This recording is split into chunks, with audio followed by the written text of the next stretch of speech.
अध्यक्ष महोदय छापल्याप्रमाणे. अध्यक्ष महोदय, परभणी जिल्ह्यात जिल्हा अधीक्षक कृषी कार्यालय, कृषी अधिकारी व पीक विमा कंपनी यांनी मिळून आर्थिक घोटाळा केल्याने जिल्ह्यातील शेतकऱ्यांचे सुमारे 40 कोटी रुपयाचे नुकसान झालेले आहे.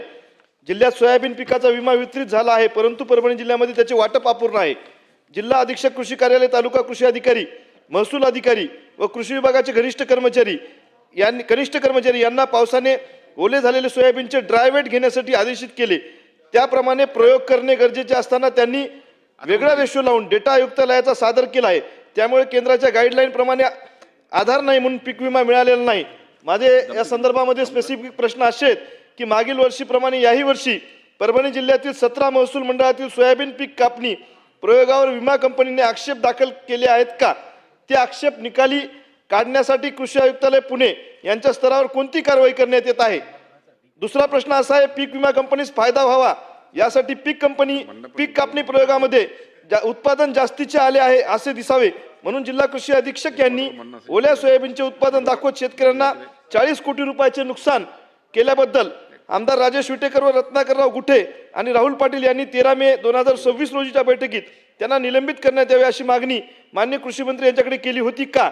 आमदार महोदयांनी केलेल्या मागणीमध्ये सत्यता असल्याने दिनांक 26 मे 2026 रोजी जिल्हा कृषी अधीक्षक परभणी यांनी कृषी आयुक्तालय पुणे यांना दिलेल्या खुलाशामध्ये 612 पीक कापणी प्रयोगापैकी फक्त 32 पीक कापणी प्रयोगामध्ये वाळलेल्या सोयाबीनची माहिती व उर्वरित 578 पीक कापणी प्रयोगात ओल्या पिकाची माहिती दिल्याने शेतकऱ्याचे 40 कोटी रुपयाचे नुकसान झाले असल्याची कबुली देत कर्तव्यात कसूर केल्याची लेखी कबुली दिली आहे का?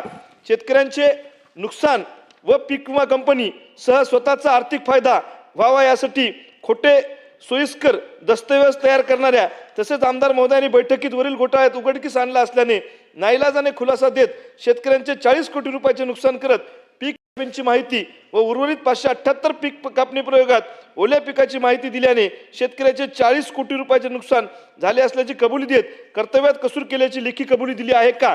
शेतकऱ्यांचे नुकसान व पीक विमा कंपनी सह स्वतःचा आर्थिक फायदा व्हावा यासाठी खोटे सोयीस्कर दस्तऐवज तयार करणाऱ्या तसेच आमदार महोदयांनी बैठकीत वरील घोटाळ्यात उघडकीस आणला असल्याने नाईलाजाने खुलासा देत शेतकऱ्यांचे 40 कोटी रुपयाचे नुकसान करत पीक विमा कंपनी व स्वतःचा फायदा करून घेणाऱ्या जिल्हा कृषी अधीक्षक यांना सेवेतून बडतर्फ करण्यात आले आहे का?